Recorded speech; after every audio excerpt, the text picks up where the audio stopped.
it's now time for our first discussion from the Abuja Network Studio.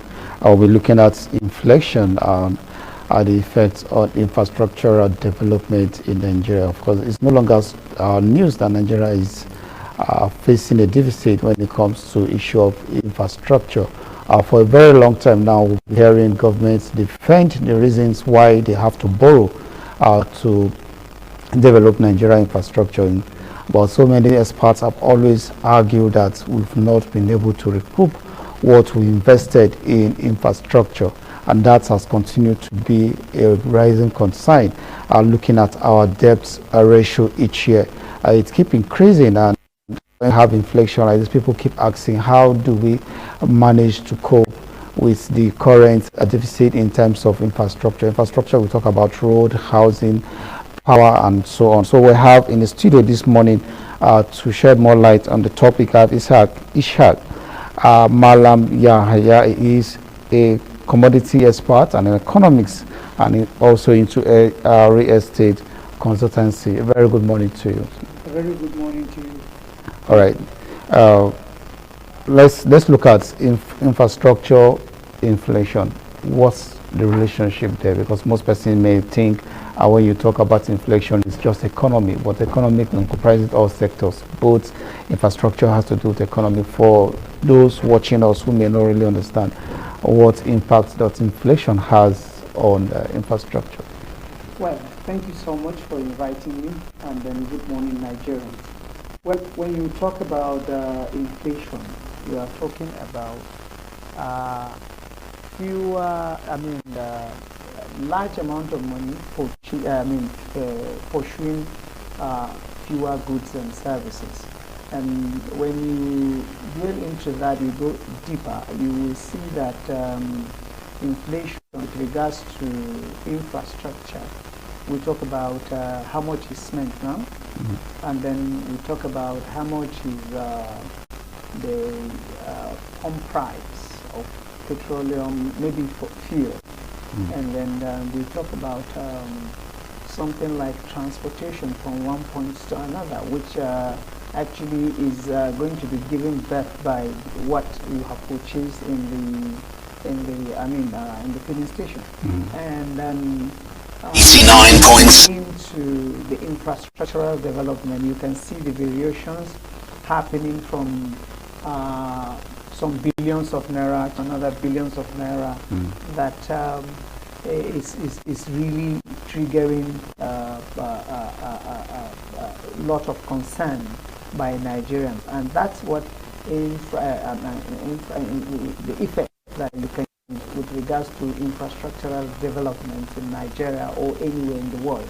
So the effect there, you see, maybe when we talk about the government development with regards to warehousing, with regards to not only road facility like the hospital, the shelter that the government is supposed to provide. Generally, it's not a good one when you talk about inflation at about 30-something percent. Like 1.70. 30.2%. Okay. Right now. So it's not. We've been dealing with these things. People are looking at it as a simple thing, but the correction is that when you look at the NPR, the NPR is also something that is also giving birth to inflation. What do I mean NPR? To a layman, go into a bank. When you get into a bank and you want to borrow money today, is a large percentage with regards to borrowing. We find it around 20-something percent, around 27%. That's quite huge. Yes, and that's quite huge. And the government, I think they were trying to bring it to around 21. Even if you bring it to 10%, it's not a good one. So if you want to get something better, you really deal with the fiscal and monetary policy and then the monetary policy, be it contractions or expansionary measure you are taking. If you are taking that, then you consider the MPR so seriously by bringing it down to 1 digit. All right. Before we go into details, I know we have so much. You have so much to give as regards the present economic situation. Like we know, the MPC will be meeting very soon. Like a monetary policy committee of the CBN will be meeting very soon. But we're hoping that they are going to review the MPR, just like you mentioned. Even if it is 10%, it's still very high. When it was 1 digit, it's quite okay for those who are looking for loans or into business. But on the issue of infrastructure, I know several governments, especially the last administration of President Muhammad Buhari, you've seen them in several forums defending why Nigeria must borrow so much to develop infrastructure. Yet, you don't see physical evidence of these infrastructures. Rather, it keep increasing our debt profile. I don't know if you have a different opinion to that. You see, the issue with regards to Nigeria, we have a peculiar case, and we have a road network now about to kick off at Lagos to... That's the high coastal way. Yes, we have more than that going on maybe half of that money in the world. But you see, Nigerians, I don't know where we are getting our own, we are talking about dollar, and the other guys outside the country doing their own road network.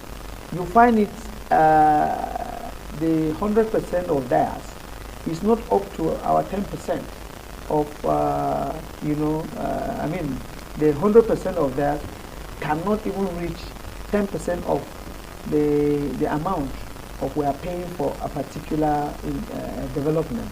Well, in essence, that what we spend is what more we spend than is what like they spend outside. 90% over to compare. But we all take it right. I don't know the statistical impressions that they are getting. It's so spurious compared to other nations in terms of road network and whatever. And then again, the aims are being defeated. When you are looking at road networks at the ultimate, we should also be looking at the rail network. I think we can spend whatever we want to spend.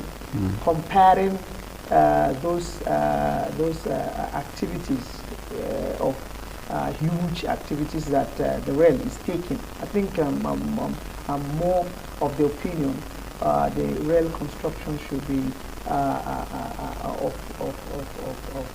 more of priority for Nigerians, because if you look at the economy in the world, there's no way the US economy or UK economy or any economy in the world or Chinese economy can stand today for 1 week without using the rail network, and that is seriously going to reduce our impressions with regard to the first questions you've made in terms of inflation.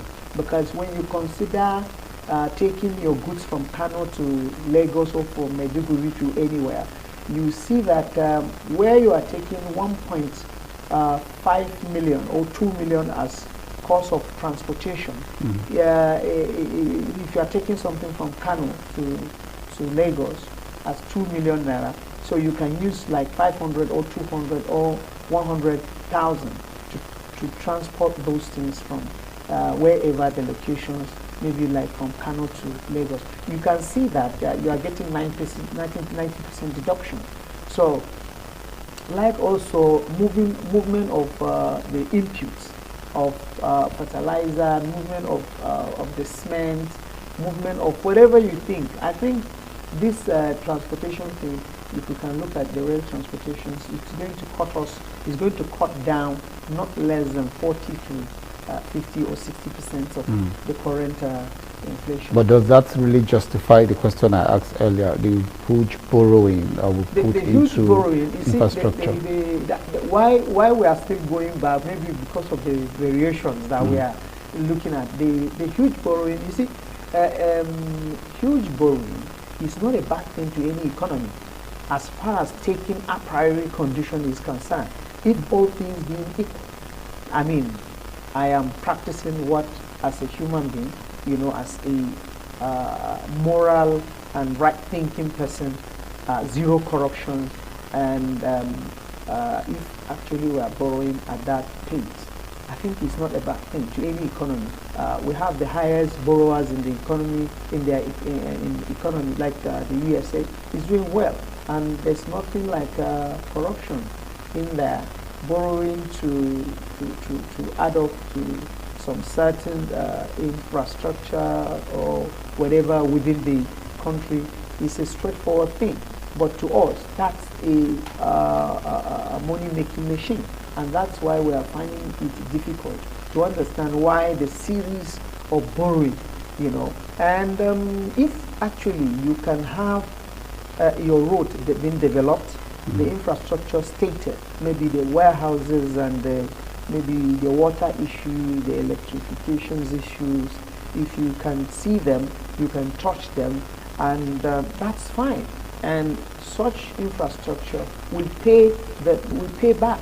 There is what we call in development, there is what we call in and out. And whenever you instill a particular knowledge or whatever, like for example to the people now we are giving back. We've sat down sometimes in a class, and then now we are giving it back for other people to learn. So it's not a bad thing when you borrow and then you really go according to the strategic planning for development. So I think it's not a bad thing to borrow a huge amount of money, and then we are seeing maybe the road network, the rail network, and then whatever, and then the airports. If actually such can be investigated and those things are in place, I don't think a lot of borrowing is a problem economically. Okay, but let's look inside. Most times when we talk about this borrowing, we keep increasing our debt profile.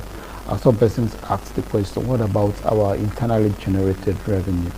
How do we begin to manage it so that we can reduce our foreign borrow and then see how to use what we have locally, whether through revenue or through natural materials that we have, natural resources that we have here. For instance, you talked about cement. You and I know the cost of cement, despite the fact that we have some of the raw materials used here. Other factors, when you look at the chain of production, might be the reason why we are having so much. We have to pay high for cement that is being produced here. Now, how do we begin to look inward for us to now utilize what we have as a nation to reduce our burden on foreign debt? There's what I developed called the SM. I submitted to the chairperson, SME, small and medium. I call it national product development. And then this national product development is up to do with the cluster of our domestic development, like the various little ignored, so to say, those like the Gary producer, the little machines that we are seeing all around, the commodity in general, they ought to be in a cluster production, so that we can now generate the national condiments that other nations will use. But all you see now, like the commodity is anything that has value or can be, that has value, can be bought or sold. I mean, we have soft commodity and we have hard commodity, and this hard commodity are the mineral resources, crude oil, the cement itself, the whatever extracted from the soil, and gas. Generally, they are called the precious stones like columbine and tourmaline. These are, and the gold. These are some of the things we call hard commodity. And when you get to soft commodity, we are talking about the entire agricultural produce. Now, this is high time for us to, be it oil or non-oil, to cluster ourselves, to start producing, so that from African countries, being patronized we will now graduate to worldwide. We have intelligent persons that today, if we can have a situation room, we can now, based on the question you asked me, we can now generate more than how the world thinks. You know, like the guy from Zimbabwe, creating something, moving without anything, generating the power from nowhere. You know, the vehicles are moving from no fuel power, no burning of anything, no sunlight, it's just moving. And this is what Nigerians are. They are so intellectually sound that they could create these things as long as cluster production is concerned. We can easily generate national product that can give birth to internal generated kind of revenue hugely for Nigerians. And this is what is the way out, if you can ask me. But all you see is the borrowing of dollar coming to Nigeria to flood the naira, to give some respect to naira for some small time, and that is spurious. What we call spurious is a data that behaves abnormal and behaves normal sometimes. And by the time you now articulate yourself, you said, okay, you're going to flood, and then based on the strategic planning, and you are getting it wrong, check your model if it is wrong or right. And we are saying there will be no way you flood without really the question you ask. If we actually were to develop this nation, we are to really go back to look at how we can produce, how the next nation or the by nation like Niger, Cameroon, and other nations like Ghana can be able to get those things from us. We are not producing anything, even the toothpick and the paper. We have the general paper, the ordinary paper. We have the material here, but we don't do it here. We still send it out, and then it will come back in the form of byproduct of what we send out, and we are buying it in much more cost, you know, than the raw material. So what are we? We are just defeating the aims, because generally, like I am part of those people exporting hibiscus. Hibiscus exporters are they are most people vulnerable now. When you just export, when you are waiting for your money now, for 20, maybe 2 weeks, 3 weeks, the next time, the next hour, your money is being depreciated. I mean, the value of naira or the value of dollar, you know, there is no certainty, there is uncertainty in the market, and that's what every good businessman hates, to have uncertainty, to have some impressions about the economy. That you can never get it well, because you can now be watching as a strategic planner, and as that person keep watching, there is what we call in economy, we call it velocity of money, and that is the rate of money changes hands, and that's the strength of the economy. If you have your money changes hands within the speed limit, I mean within very good speed, that is how your economy is going to grow. But by the time you are having some you know, some strategies, you know, some people with a good strategy trying to look at the economy based on your planning, that is ups and downs, there is no there is uncertainty of how it's going to go for some certain limit. So that is also a harm to economy. So you have to guarantee a person with a very good thinking of economy to come into your economy from the outside. Okay, now you've given us a background for some persons who may not understand the economic implication of what we are looking at. You've been able to establish that. But let me still take you back to infrastructure efficiency. We've talked about rail, and you talked about road. The common need of a man there, also housing. For a very long time, we'll be hearing that the deficit is about 17 million or 18 million and thereabout. And Nigeria needs about 100 billion, 250 billion every year for us to fix, within now and 30 years, for us to be able to fix our deficit in terms of infrastructure. Looking at housing particularly, so many times you go around, particularly in the FCT, you drive around, you see houses that are empty. built and nobody's occupying them. What does this do to the economy? One, and then secondly, why are these houses so exorbitant that Nigerians cannot afford them? Looking at each year we keep talking about trying to bring down the deficit from 18 million, 17 million. It has never gone beyond that. Okay, like I will still hammer back on the NPR. The NPR is the money that you borrow for the development of be it infrastructure or whatever you want to call it, or for a business. And by the time you go into that, whatever the amount of money you are giving back as for purchase of that money, you keep it aside. Because currently, I mean, in the previous month, like 1, 2, 3 months back, we are dwelling on 27%. So you will now keep 27% aside. Okay? Then you will now begin to think how much percentage you will now put. Maybe you will now say maybe 5% or 3%. So if you put 3%, you have maybe the whole thing now will now come up to 30%.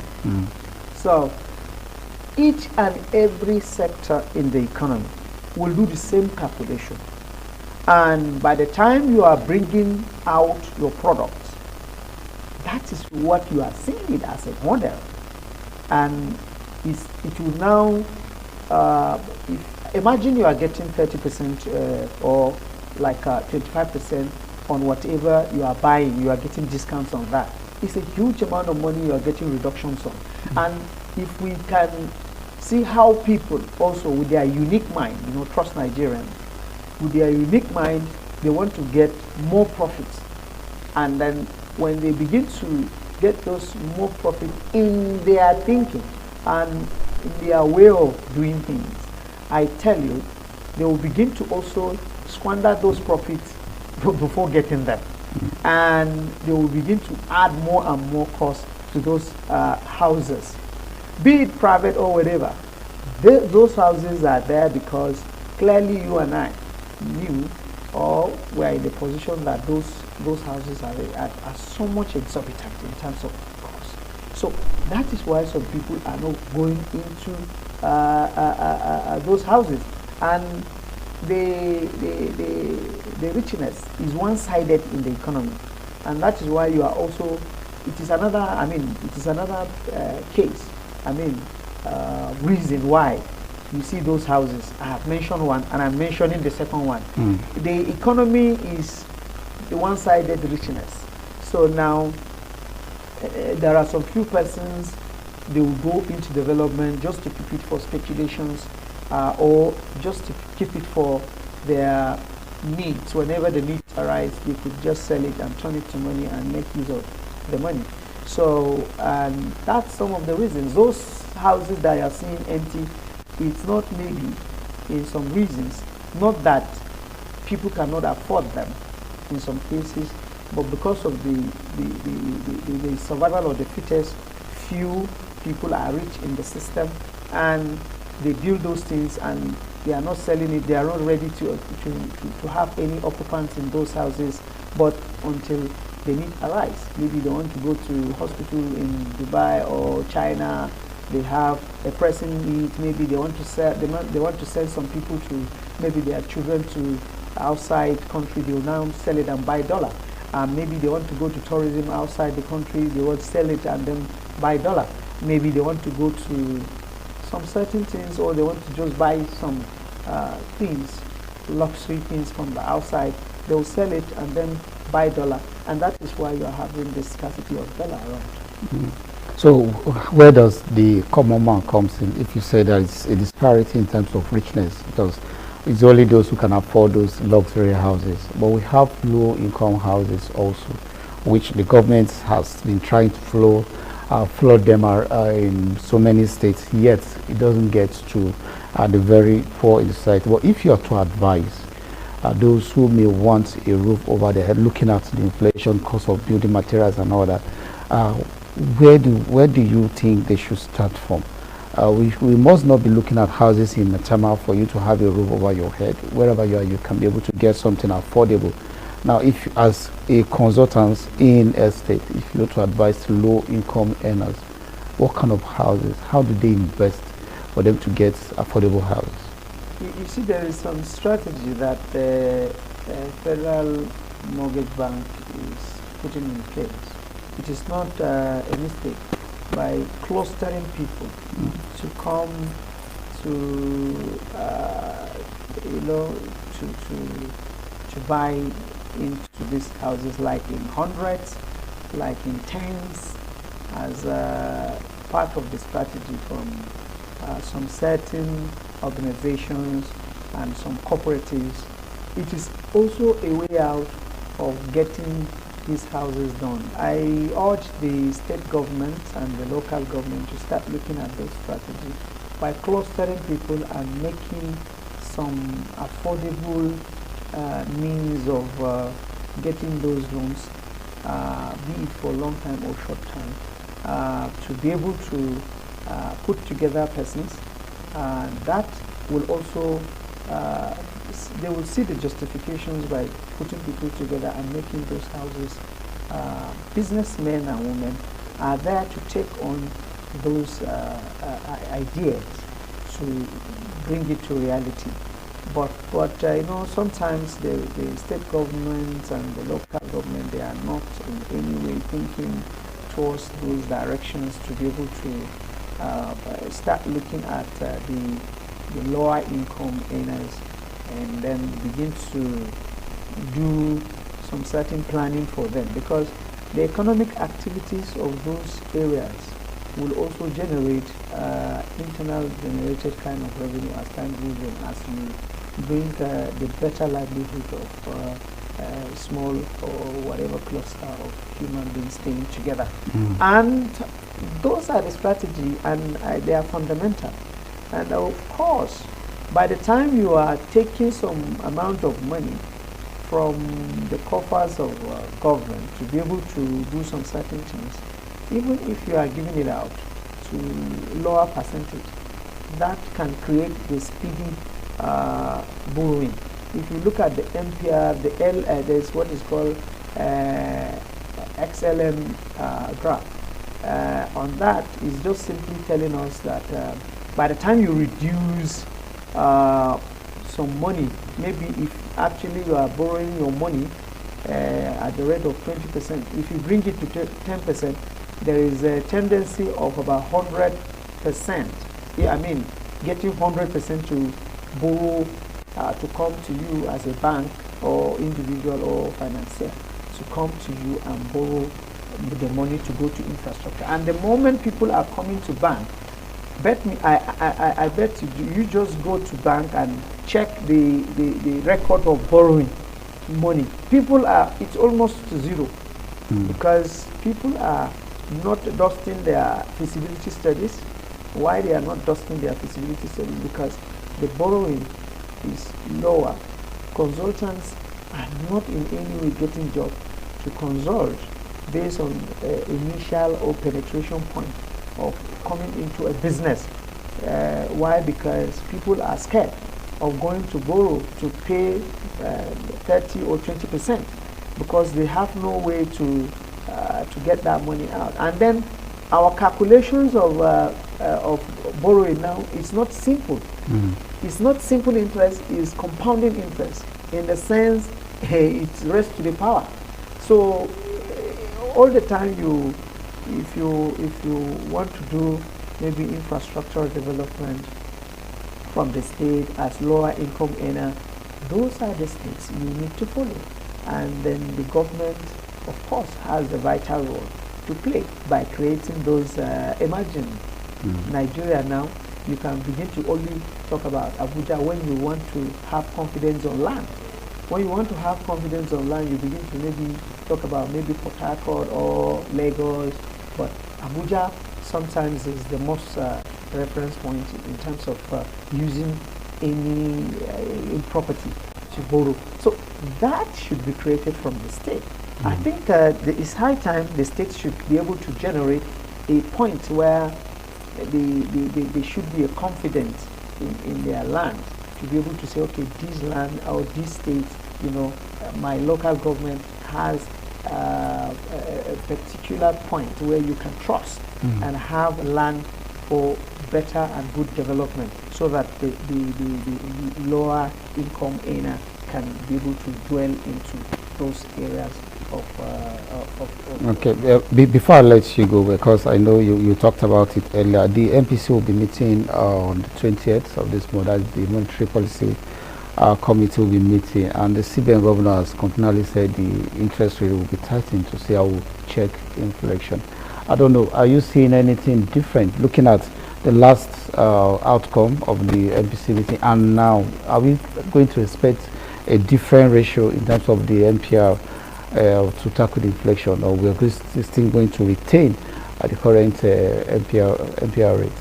If we think towards strategic planning, with what is happening around the economy, of course, the governor of the central bank is the right thinking person. I believe there must be shift in the MPR or whatever they want to decide on. But I tell you, the joke, serious joke, an opportunity that will come in by reductions of MPR will surprise everybody. And I urge them to start looking at their problem. It is not the dollar or the naira going down. The problem is all about the MPR. Let them go there and touch something, touch the button there, and see. They will be surprised, because the IMF is there all the time to advise on some certain measures that are not practicable in our economy. Our economy, the weather is different from where the IMF or the World Bank is. The moment you get from one weather to another, definitely the gravity should expect is a different. The sunlight and everything changes the economy as well. They don't know that. All right, thank you so much. I quite understand that time may not be on our side for us to dwell into some of the issues which you phrased this morning. Ishaq Malam Yahaya, a commodity expert on economics into real estate consultancy. Thank you so much again for being on the program. Thank you so much for inviting me.